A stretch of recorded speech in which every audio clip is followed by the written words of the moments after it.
Hello friends, कैसे हैं आप सब लोग। आई होप सब अच्छे होंगे। मैं भी अच्छी हूँ।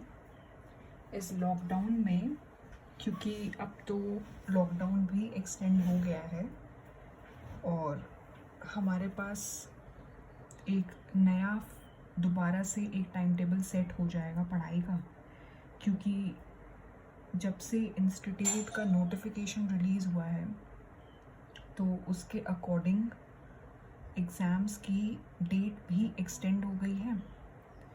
तो हमें और भी ज़्यादा टाइम मिल गया है पढ़ने का एंड अच्छे से रिवीजन करने का।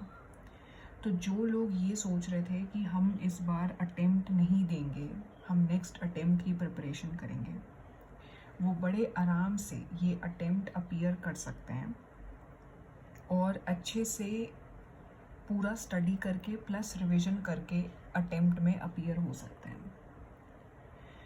तो ये आप सबको, जो कैंडिडेट्स हैं सीए फाउंडेशन के, वो एक अच्छी अपॉर्चुनिटी है कि आप लोग बहुत अच्छे से स्टडी करके और अटेम्प्ट में अपीयर हो सकते हैं, बड़े आराम से रिवीजन करके एंड बहुत ही आराम से अच्छे से with good scores you can pass also. You can pass this exam very well, scoring good amount of numbers in each of the subject. Last class में हमने ये डिस्कस किया था कंसिडरेशन में भी हमने बेसिकली ये देखा था कि अगर कोई थर्ड पार्टी स्यूट फाइल करता है कॉन्ट्रैक्ट में तो उस केस में क्या होगा। एंड दूसरी चीज़ हमने समझी थी अग्रीमेंट की वैलिडिटी, क्या कोई अग्रीमेंट वैलिड होगा अगर वो कंसिडरेशन के बिना है। उसमें हमने कुछ एक्सेप्शन समझे थे, प्लस उसमें एक चीज़ और ये समझी थी कि अलग अलग सिचुएशंस में क्या क्या एग्जाम्पल्स रह सकते हैं। और उसमें मैंने ये भी बताया था कि बेलमेंट वर्ड जो है ना, वो आपको जो हमारा टॉपिक है सेल्स ऑफ गुड्स एक्ट का, तो वो बेसिकली उसमें कवर होगा। बेलमेंट का मतलब अगर आप समझो, क्योंकि ये वर्ड इसमें आया है तो मैं आपको एक हिंट दे रही हूँ, चलिए, कि इसमें क्यों आया है ये, है ना। मुझे ऐसा लग रहा था कि आप लोगों को ये चीज़ समझ आएगी कि नहीं आएगी, क्योंकि मैं इसमें आपको ये समझाना चाह रही हूँ कि अग्रीमेंट क्या वैलिड होता है अगर कंसिडरेशन उसमें नहीं है। तो इसके क्या क्या एक्सेप्शंस हैं, एक्सेप्शंस मैंने आपको क्लियरली बताए। तो अब बेलमेंट वर्ड क्यों आया है, क्योंकि बेलमेंट मतलब होता है गुड्स डिलीवर करना दूसरे पर्सन को किसी पर्पस के लिए, लेकिन ओनरशिप ट्रांसफ़र नहीं होती है, ओनरशिप ट्रांसफ़र नहीं होती है, ठीक है। तो वो अग्रीमेंट अगर बेलमेंट से रिलेटेड है तो वो वैलिड होगा अगर उसमें कंसिडरेशन इन्वॉल्व नहीं है। और एक आइटम ट्रांसफ़र होता है दूसरी पार्टी को टेम्परेरली होल्ड करने के लिए। जो आइटम देता है वो बेलर होता है, जो आइटम रिसीव करता है वो बेली होता है, ठीक। तो जैसे आपने अपने फ्रेंड को कोई आइटम दिया कि आप इतने टाइम के लिए रखो, 3-4 महीने के लिए, तो वो बेली हो गया, ठीक है। तो इस बेलमेंट वाले टॉपिक को हम अपने जो सेल्स ऑफ गुड्स एक्ट वाला चैप्टर है उसमें बहुत अच्छे से कवर करेंगे। बाकी हाँ, टाइम बार डेट का मैं आपको अच्छे से फिर से एक बार बता दूं। तो टाइम बार डेट का मतलब ये होता है कि जैसे किसी टाइम ड्यूरेशन का, जैसे मैंने टाइम बार का आपको मीनिंग कल भी समझाया था कि कोई टाइम लिमिट हो या पीरियड ऑफ टाइम हो या पैसेज ऑफ टाइम हो, वो निकल जाए किसी स्टैट्यूट में, किसी लॉ में, जैसे किसी लॉ में, किसी प्रोविज़न में किसी चीज़ को लेके टाइम लिमिट फिक्स है, प्रिस्क्राइब्ड है, और वो टाइम लिमिट बेसिकली एक्सपायर हो जाए या फिर वो कोई लीगल क्लेम उससे जुड़ा हुआ आता है उस टाइम के एक्सपायर हो जाने के बाद, ठीक है। वो टाइम लैप्स हो जाने के बाद कोई लीगल क्लेम आता है, that is time bar date, ठीक है। तो एक तरह से किसी ने अमाउंट बोरो किया, उधार लिया, और रीपे नहीं किया उसको उस स्पेसिफाइड लिमिट या ड्यूरेशन ऑफ टाइम में, that is called time bar date. तो वो भी इसलिए इसमें कवर्ड है, और उससे रिलेटेड अगर कोई प्रॉमिस होता है तो वो इसके एक्सेप्शन में कवर होता है। किसके एक्सेप्शन में? Validity of agreement without consideration, यानी कि अगर वो प्रॉमिस इन्वॉल्व होता है टाइम बाद डेट में, मान लो कोई कंज्यूमर ने बोरो किया पैसा, उसको स्पेसिफाइड टाइम पीरियड में उसने जमा नहीं किया, और फिर वो प्रॉमिस करता है कि मैं अब अच्छे से इसका पेमेंट फुल सेटलमेंट में कर दूंगा, तो वो प्रॉमिस उसका वैलिड माना जाएगा, उसका वो प्रॉमिस वैलिड माना जाएगा। अच्छा, अब हम अपने थर्ड चैप्टर की ओर बढ़ रहे हैं। अब अगर आपको इस पर्टिकुलर टॉपिक में कोई भी अगर कन्फ्यूजन हो, अगर क्वेश्चन आंसर्स से रिलेटेड, क्योंकि क्वेश्चन आंसर्स हम डिटेल में डिस्कस करेंगे जब ये पूरा चैप्टर एंड हो जाएगा। इस चैप्टर के 6 यूनिट्स हैं। अभी 2 यूनिट्स हमारी तरफ से कंप्लीट हो चुके हैं, nature of contracts and consideration. Third unit जो है that is other essential elements of contract. ठीक है, तो ये टॉपिक हमारा एंड हो गया है। अब इसमें जो यूनिट 3 है वो बोलता है other essential elements of a contract. ठीक, तो ये हमारा यूनिट 3 है। और कंसिडरेशन वाला यूनिट हमारा छोटा था, ज़्यादा बड़ा नहीं था। ये वाला यूनिट हमारा बड़ा है, बट तब भी हम कोशिश करेंगे कि ये हमारा ईजिली टाइम से और अच्छे से फिनिश ऑफ हो जाए, ताकि हम फिर अपने बाकी यूनिट्स भी स्टडी कर सकें, क्योंकि अभी इसके अलावा 3 यूनिट्स और होंगे, जैसे performance of contract, breach of contract and contingent and quasi contracts, जो हमने टाइप्स में पढ़े थे बेसिकली। तो अब इसमें समझने की कोशिश करते हैं। सबसे पहले जब हमने कॉन्ट्रैक्ट, एक वैलिड कॉन्ट्रैक्ट समझना शुरू किया था, तो उस टाइम पे we were all confused sort of that what are the elements of valid contract, because उसमें 2 तरह के बाइफर्केशंस थे। एक जो सेक्शन प्रिस्क्राइब करता है, दूसरा जो सेक्शन में नहीं लिखा है, लेकिन हमने दोनों स्टडी किया था। अब इसको पूरे टॉपिक को मर्ज करके यहाँ पे यहाँ पे डिपिक्ट किया गया है इस यूनिट में, यूनिट 3 में, essential elements. I know very well that we have covered this topic in our first unit, जो हमारा पहला यूनिट था। लेकिन अब इस टॉपिक को अलग से चैप्टर के फॉर्म में क्यों बनाया गया, ये हम धीरे धीरे इस चैप्टर को समझते टाइम ही समझ पाएंगे कि इसको अलग चैप्टर क्यों दिया गया है। ठीक है, क्योंकि इसमें भी बहुत सारी चीज़ें हैं अंडरस्टैंड करने को, और वो जब तक नहीं समझेंगे तो हम एसेंशियल एलिमेंट्स को डीपली नहीं समझ पाएंगे। तो एसेंशियल एलिमेंट्स की अगर बात करें तो आप सबको याद होगा, जैसे उसमें एक था capacity to contract, then there was free consent, then lawful consideration object, not expressly declared void. There were 3 conditions involved in capacity to contract, which were like the person should be having the age of majority. I mean to say that the person should be a major. He should be like 18 years of age. ठीक है, जो law prescribe करता है. He should be of sound mind. At the time of entering into contract, he should be in his senses. And he should not be disqualified under any section. That is, he should not be prohibited under any law.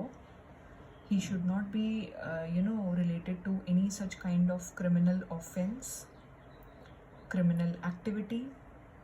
ठीक है, तो उससे वो related ना हो, या उसने कोई ऐसा एक्ट ना किया हो which is opposed to public policy. तो ये सब कवर्ड था। फ्री कंसेंट पढ़ा था, तो फ्री कंसेंट में कॉन्ट्रैक्ट में फ्री कंसेंट होना ज़रूरी है। उसमें 5 एलिमेंट्स हैं जो बिल्कुल भी प्रेजेंट नहीं होने चाहिए, which were coercion, undue influence, fraud, misrepresentation and mistake. So all these elements, a valid contract should be free from all these 5 elements. Okay, and there was lawful consideration and object, and then last element was not expressly declared void. So here what the law is trying to say is like if we go deeply into each of these elements. The first element is capacity to contract, which has been expressly described by section 11.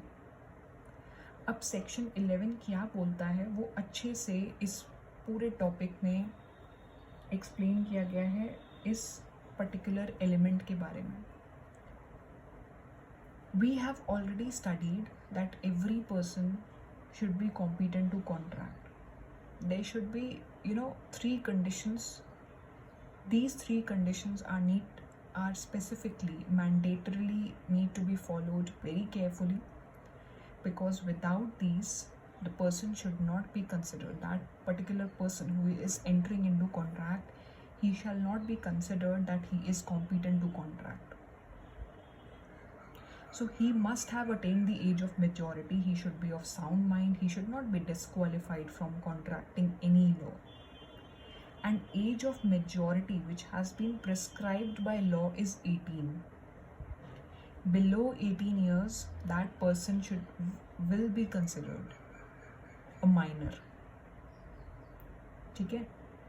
अब इसमें minor से related आपको पता है एक case law आया था, वो केस लॉ हम डिस्कस करेंगे, और उस माइनर की पोजीशन से रिलेटेड क्या क्या पॉइंट्स डिस्कवर हुए वो हम डिस्कस करेंगे इसमें, और इसी में ही बहुत लंबा डिस्कशन हो जाएगा हमारा. अब इसमें हम एक हेडिंग पहले डाल लेते हैं, क्योंकि अगर मैं आपको सिर्फ समझाती जाऊंगी तो हो सकता है आपको बहुत मोनोटोनस लगने लगे, तो साथ साथ लिखते भी रहेंगे. सबसे पहले who is competent to contract, ये हम लोग ने पढ़ लिया है. A person who has attained age of majority is of sound mind and is not disqualified. Is not disqualified from contracting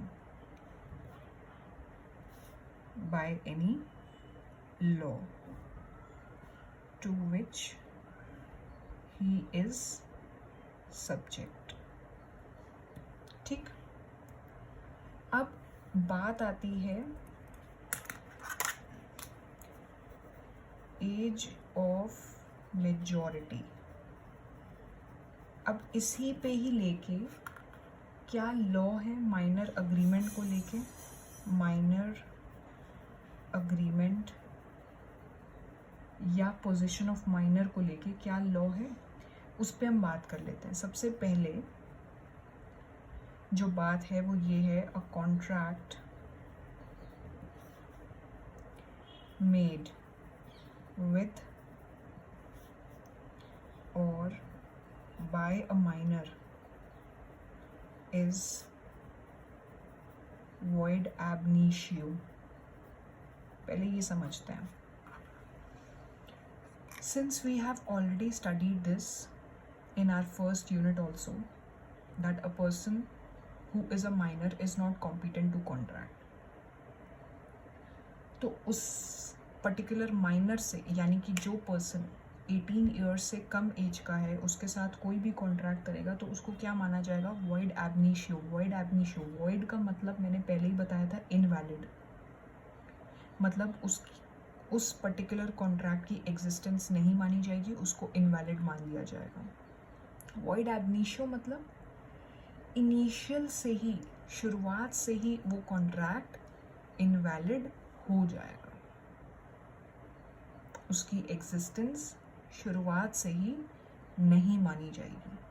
from the very beginning contract shall be void.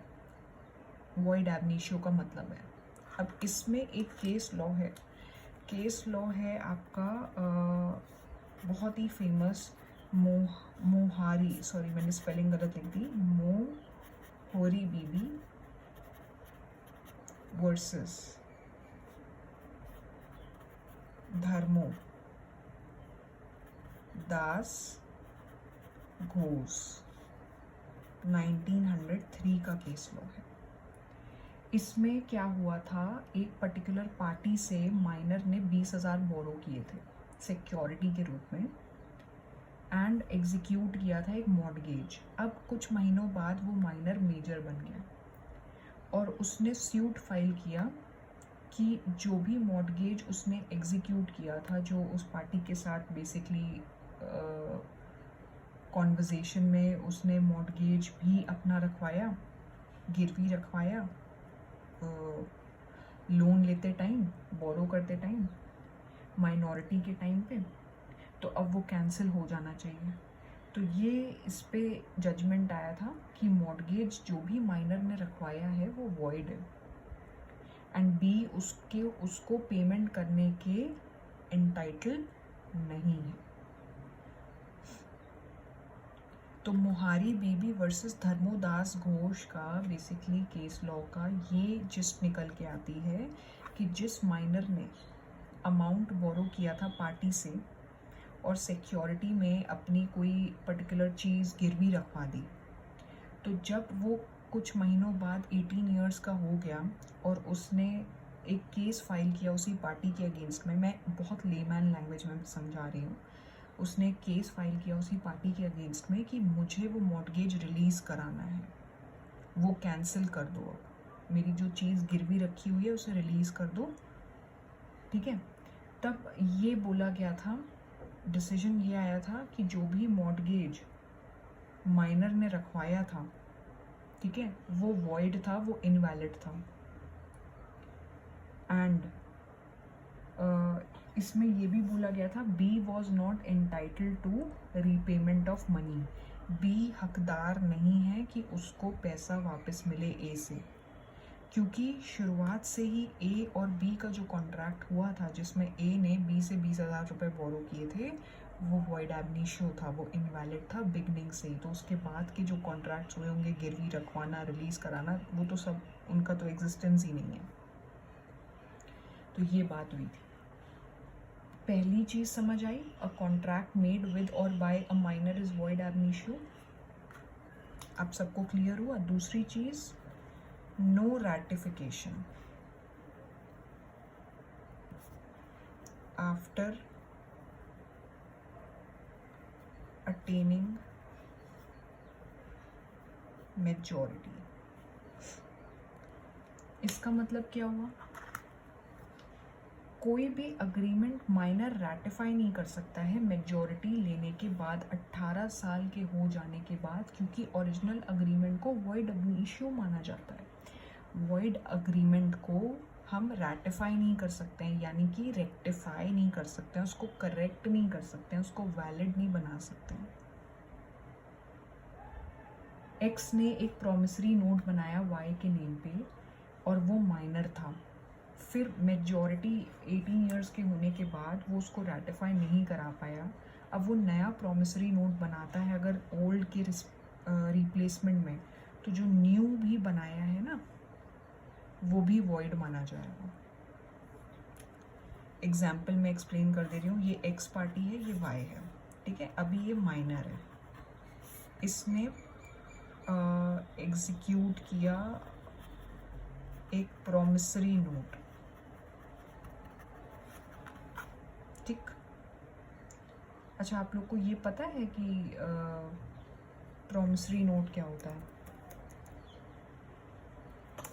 कभी accounts में किसी में पढ़ा होगा। बेसिकली एक ये document होता है, इसमें एक प्रॉमिस होता है कि ये सम जो है इस पर्सन को पे कर दिया जाएगा इस डेट पे या डिमांड पे, इस पर्सन को पे किया जाएगा या फिर बियरर को। बेसिकली अगर वो पर्सन असाइन करता है किसी थर्ड पार्टी को कि तुम कलेक्ट कर लेना पेमेंट, तो वो बियरर वाले केस में आ गया, ठीक, जिसको वो असाइन करे। तो ये डॉक्यूमेंट होता है, इसमें ये प्रॉमिस होता है कि ये अमाउंट पे कर दिया जाएगा। तो ये प्रॉमिसरी नोट एक्स ने एग्जीक्यूट किया वाई के रिस्पेक्ट में। अब जैसे मान लो कि 3 महीने बाद ये मेजर हो गया है ना, और इसने एक नया नोट बनाया in replacing old note, तो क्या वो नया नोट वैलिड माना जाएगा? मेजर हो जाने के बाद भी ये वॉइड होगा, वॉइड माना जाएगा, रैटिफाई नहीं कर सकता है, कांट रैटिफाई। वो ये सोचे कि हम पहले माइनर थे, अच्छा मेरा नोट तो इनवैलिड हो गया, चलो अब हम 18 ईयर्स के हो जाएं, फिर से नोट एक एग्जीक्यूट कर देंगे वाई के फेवर में ओल्ड नोट के बदले, तो वो रैटिफिकेशन हो जाएगा और वो अलाउड नहीं है, वो अलाउड नहीं है। तो दूसरा रूल ये निकल के आता है एज ऑफ मेजॉरिटी में, क्योंकि बहुत सारे लोग ऐसे होते हैं जो इस चीज़ का अनड्यू एडवांटेज ले लेते हैं, and that is why law ने कुछ रूल्स प्रिस्क्राइब करे हैं एज ऑफ मेजॉरिटी को लेके कि ये सब कंसिडर करने के बाद ही कॉन्ट्रैक्ट वैलिड माना जाएगा, नहीं तो वॉइड एब इनिशियो मान लिया जाएगा। समझ गए आप लोग सब? Third point, minor can be a beneficiary, minor beneficiary हो सकता है, और can take benefit out of a contract. एक माइनर बेनिफिशियरी हो सकता है, ठीक है, माइनर कॉम्पिटेंट नहीं होता है कॉन्ट्रैक्ट करने में, लेकिन जैसे अगर कोई प्रॉमिसरी नोट एग्जीक्यूट हो रहा है माइनर के फेवर में,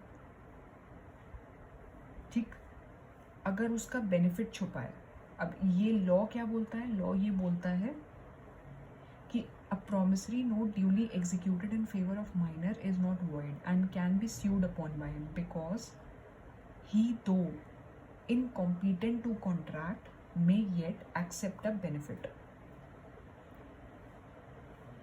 कि चलो ठीक है, कॉन्ट्रैक्ट में वो इनकम्पिटेंट है, जैसे हमने इससे पहले वाला एग्जाम्पल समझा कि जैसे प्रॉमिसरी नोट एग्जीक्यूट हो रहा है, माइनर नहीं कर सकता है, मेजर होने के बाद रैटिफाई नहीं कर सकता है, ठीक है। जैसे किसी पार्टनरशिप फर्म की बात करें तो उसमें वो पार्टनर भी नहीं बन सकता है, लेकिन दूसरे पार्टनर्स की कंसेंट से वो उसके बेनिफिट ले सकता है, ठीक है। यहाँ पे बेनिफिट की बात हो रही है, माइनर कॉन्ट्रैक्ट में एंटर नहीं कर सकता है, वो अलाउड नहीं है लॉ में कि आप माइनर कॉन्ट्रैक्ट में एंटर करें, लेकिन वो बेनिफिट्स ले सकता है किसी भी कॉन्ट्रैक्ट के। अब जैसे इसमें एग्जाम्पल क्या हो जाएगा, इन अ पार्टनरशिप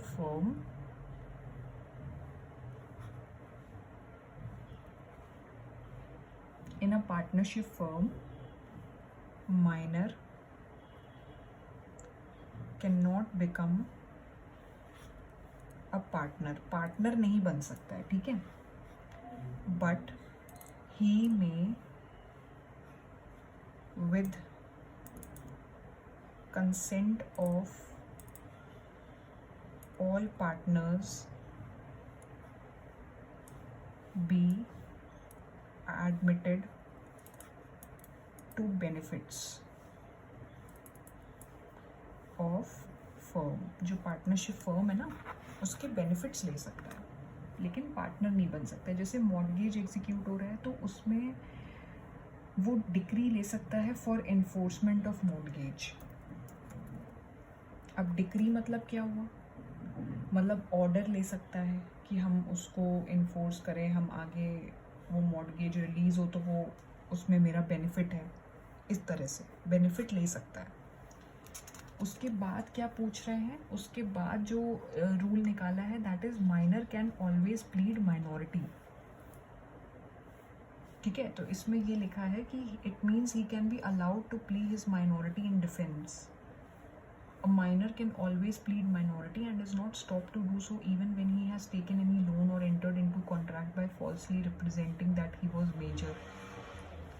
अगर मान लो उसको किसी माइनर को, किसी बच्चे को रिप्रेजेंट करा गया कि वो मेजर है, वो 18 ईयर्स या उसके अबव है, और उसको फंसाया जाता है, उसका मान लो एडवांटेज लिया जाता है किसी पर्टिकुलर कॉन्ट्रैक्ट में, तो वो उसके पास पूरा राइट रहता है कि वो अपना स्टेटमेंट दे सके कि मैं माइनर हूँ, ठीक है। और ये तब वो कर सकता है जब कोई कॉन्ट्रैक्ट चल रहा हो, कोई अग्रीमेंट चल रहा हो, कोई लोन से रिगार्डिंग कोई बात चल रही हो जिसमें उसको रिप्रेजेंट किया गया हो फॉल्सली, गलत तरीके से, तो वो हमेशा माइनॉरिटी प्लीड कर सकता है।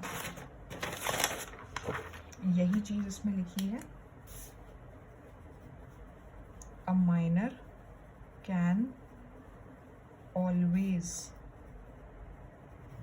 Plead minority, a minor can always plead minority. ठीक है, and he is not stopped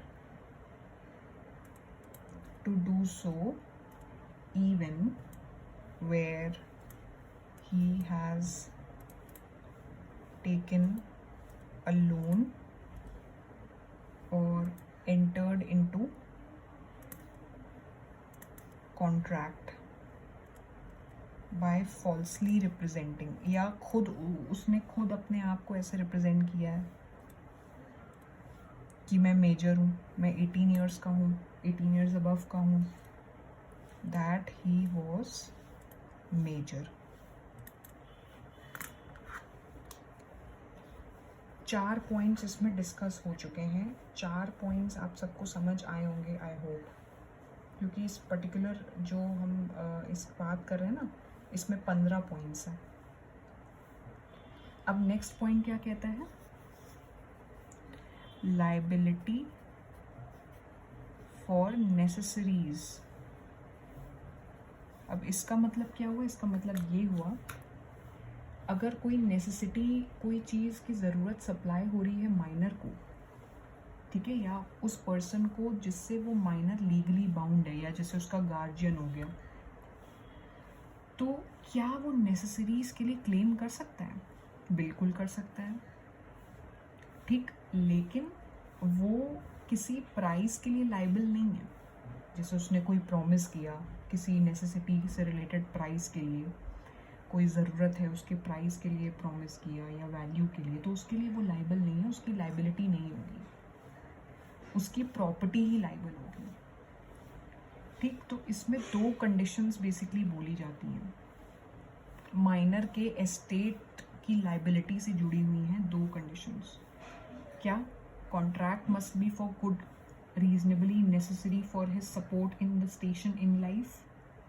Minor must not have already a sufficient supply of these necessaries. Necessaries matlab those things that are essentially needed by minor. They cannot include luxuries or costly articles. Necessaries extend to such things as reasonable person would supply to an infant, जैसे कि minor की education हो गई या funeral ceremonies हो गई।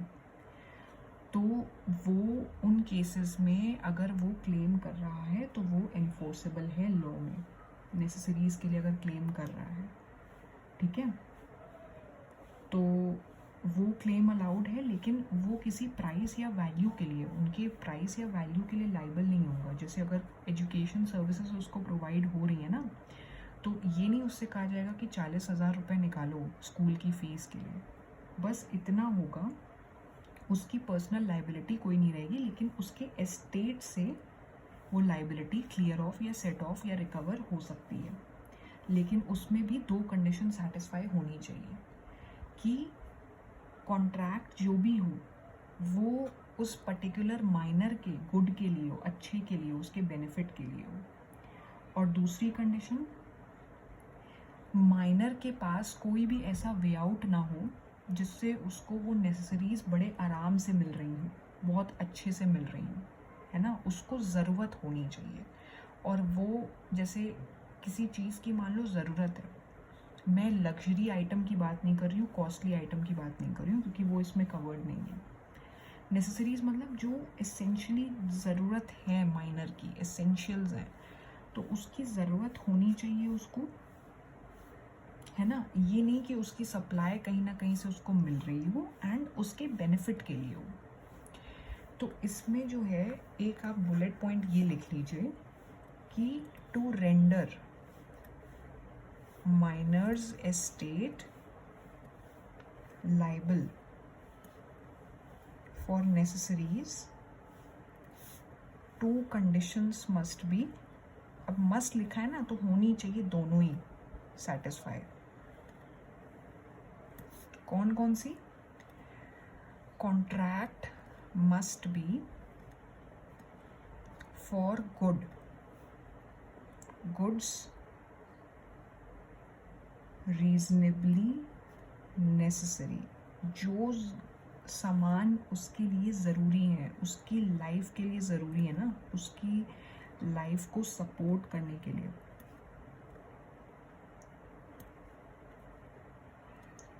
तो उन गुड्स के रिस्पेक्ट में कॉन्ट्रैक्ट होना चाहिए। And minor must not have a sufficient supply, ये ना हो कि उसके पास पहले से इन नेसेसरीज की सप्लाई हो रही हो, ये नहीं होना चाहिए। ना इन नेसेसरीज की सप्लाई हो रही हो और इन गुड्स से उसकी लाइफ को सपोर्ट मिले, तो उससे रिलेटेड कॉन्ट्रैक्ट होना चाहिए। तो इसमें आप ये लिख लीजिए कि a claim for necessaries supplied to minor, ठीक है, माइनर कॉन्ट्रैक्ट में एंटर नहीं कर सकता है, लेकिन अगर वो क्लेम कर रहा है ना तो ये लॉ में एनफोर्सेबल है, इसकी वैल्यू है, वैलिड माना जाएगा। ठीक है, उसकी लाइबिलिटी नहीं होगी, लेकिन उसके एस्टेट से रिकवर कर सकते हैं, वो भी तब जब कॉन्ट्रैक्ट स्पेसिफिकली उसके उन गुड्स के लिए हो जो उसकी लाइफ का सपोर्ट बन रहे हैं, एंड उन नेसेसरीज की सफिशिएंट सप्लाई ना हो, उसके पास कहीं ना कहीं से सप्लाई नहीं होनी चाहिए। एसेंशियल्स हो, बहुत ज़्यादा ज़रूरत वाली चीज़ें हैं, लग्जरीज जुड़ी हुई नहीं है, इसमें लग्जरीज की बात नहीं हो रही है। समझ आया ये पॉइंट? अब नेक्स्ट पॉइंट है कॉन्ट्रैक्ट बाय गार्जियन। गार्जियन कैसे? माइनर का अग्रीमेंट तो वॉइड है, लेकिन गार्जियन तो एंटर कर सकता है ना माइनर के बिहाफ में। तो जब गार्जियन कॉन्ट्रैक्ट में एंटर करता है माइनर के बेनिफिट के लिए, तो वो वैलिड है।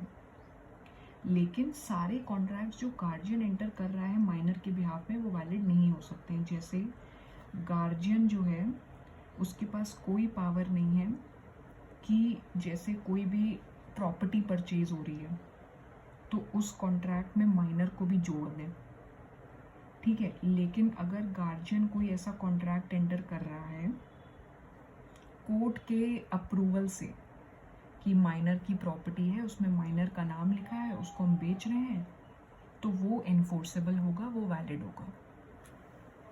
वो इसलिए वैलिड होगा क्योंकि उसमें कोर्ट का अप्रूवल, कोर्ट का सैंक्शन मिल जाएगा। ठीक, तो सारे अग्रीमेंट्स बेसिकली उसमें भी वैलिड नहीं होते हैं। कोई भी गार्जियन बाइंड नहीं कर सकता है कि मतलब खामखा घसीटे माइनर को किसी भी कॉन्ट्रैक्ट से रिलेटेड, तो फिर वो वैलिडिटी उसमें इफेक्ट होती है उस कॉन्ट्रैक्ट में। तो इसमें आप ये लिखिए, when a guardian makes a contract for minor, क्योंकि हम रूल्स पढ़ रहे हैं माइनर के मेजॉरिटी के, which is within his competence,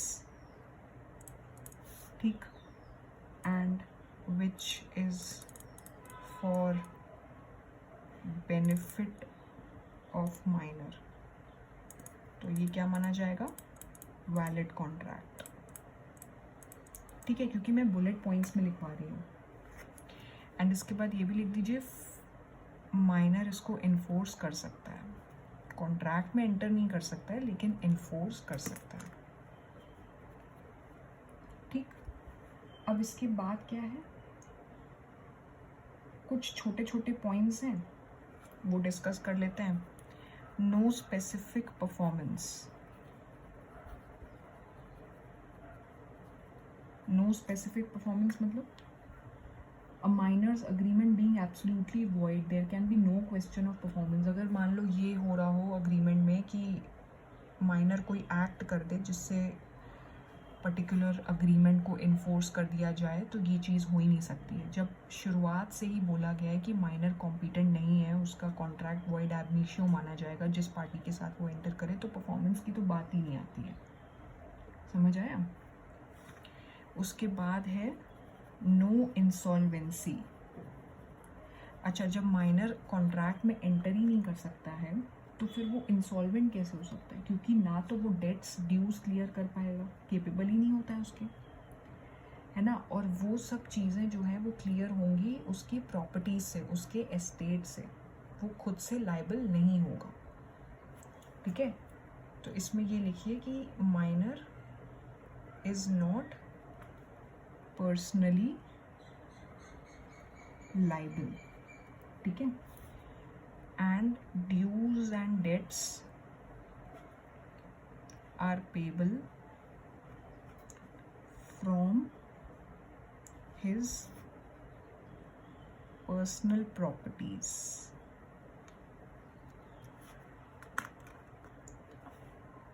next point, partnership. Partnership भी मैंने बता ही दी आपको कि माइनर पार्टनरशिप में पार्टनर नहीं बन सकता है लेकिन बेनिफिट्स ले सकता है। उसके अलावा minor can B an agent. अच्छा, माइनर एजेंट बन सकता है लेकिन वो प्रिंसिपल को लायबल नहीं होगा अपने एक्ट्स के लिए। वो ड्रॉ कर सकता है, जैसे कोई नेगोशिएबल इंस्ट्रूमेंट ड्रॉ करा, उसने चेक ड्रॉ किया, डिलीवर किया दूसरी पार्टी को या ट्रांसफ़र किया, एंडोर्स किया, उसकी खुद की कोई लायबिलिटी नहीं रहेगी। ठीक, तो इसमें लिखिए कि अ माइनर कैन ड्रॉ, डिलीवर या फिर endorse negotiable instruments without being himself liable. वो खुद लायबल नहीं रहेगा फिर। ठीक, इसके अलावा क्या है, a minor can not bind parent or guardian. Minor can not bind parent or guardian. कोई भी अथॉरिटी अगर नहीं है, एक्सप्रेस या इम्प्लाइड, एक्सप्रेस मतलब रिटन ओरल फॉर्म में, इम्प्लाइड मतलब एक्शन से, इन्फेंट जो है वो अपने पेरेंट या गार्जियन को कैसे बाउंड कर पाएगा, कैसे नेसेसरीज के लिए भी वो बाइंड नहीं कर सकता। पेरेंट्स ही लायबल होंगे। ठीक है, चाइल्ड कहीं से लायबल होगा, कहीं से लायबल नहीं होगा। एंड पेरेंट्स तब लायबल होंगे जब चाइल्ड उनके एजेंट के रूप में एक्ट कर रहा है। अगर माइनर जो है वो उनका एजेंट बन के एक्ट कर रहा है तब पेरेंट्स लायबल होंगे। तो ये चीज़ है, माइनर कैन नॉट बाइंड। तो इसमें लिखिए parents will be held liable only when child is acting as their agent। Child उनका एजेंट बन के एक्ट कर रहा है तभी वो लायबल होंगे। इसके बाद क्या है, joint contract by minor and adult. अच्छा, इसमें अडल्ट लायबल होगा ना कि माइनर, क्योंकि एक केस लॉ है इसमें जुड़ा हुआ है। केस लॉ कौन सा है? सेन दास वर्सेस रामचंद। जॉइंट परचेज हुआ, दो परचेजर्स ने, एक माइनर था, तो जो भी वेंडर होगा या जो सेलर होगा वो कॉन्ट्रैक्ट इन्फोर्स किसके अगेंस्ट में कर पाएगा? मेजर के अगेंस्ट में, ना कि माइनर के अगेंस्ट में। तो इसमें क्या लिखेंगे, अडल्ट जो होगा वो लायबल होगा for contract and not minor, ये अंडरस्टूड है क्योंकि हमने जनरल रूल पढ़ लिया है कि माइनर इनकॉम्पिटेंट है कॉन्ट्रैक्ट का, तो कोई भी कॉन्ट्रैक्ट में वो एंटर कर भी रहा है फॉल्सली, गलती से, जैसे भी, तो वो वॉइड एब इश्यू होगा। नेक्स्ट पॉइंट है श्योरिटी फॉर अ माइनर। अच्छा, गारंटी के केसेस में जब अडल्ट एक श्योरिटी बनता है ना, गारंटर बनता है माइनर के रिस्पेक्ट में, तो वो थर्ड पार्टी को लाइबल होगा और वो भी ये समझा जाएगा कि उसका डायरेक्ट कॉन्ट्रैक्ट है थर्ड पार्टी से, उसमें माइनर कहीं है ही नहीं। जैसे बहुत सारे लोन ऐसे अग्रीमेंट्स होते हैं जिसमें गारंटर्स की ज़रूरत पड़ती है, लेकिन उसमें माइनर इन्वॉल्व नहीं होता है। अब मान लो माइनर की गारंटी देनी है, किसी पार्टी ने उसकी गारंटी दी, ए ने गारंटी दी, जैसे मान लो कि ये एक पार्टी है, ये एक पार्टी है और ये एक पार्टी है, ये माइनर है, ठीक है। इसका इसके साथ कॉन्ट्रैक्ट हुआ और इसने गारंटी दे दी ऑफ बी टू सी, तो ये माना जाएगा कि इन दोनों का बेसिकली जो गारंटी दी है, तो माना जाएगा कि डायरेक्ट कॉन्ट्रैक्ट इन्हीं दोनों का है, श्योरिटी का एंड थर्ड पार्टी का, यही माना जाएगा, ठीक। नेक्स्ट पॉइंट क्या कहता है, minor as a shareholder. अच्छा, माइनर शेयर होल्डर बन सकता है क्या कंपनी में? जब इनकॉम्पिटेंट है तो शेयर होल्डर कैसे बन जाएगा? लेकिन गार्जियन के रिस्पेक्ट में अगर गार्जियन से वो एक्ट कर रहा है तो शेयर होल्डर बन सकता है, लेकिन फुली पेड अप शेयर्स का, सिर्फ फुली पेड अप शेयर्स का बन सकता है, ठीक। तो can not become a share holder of a company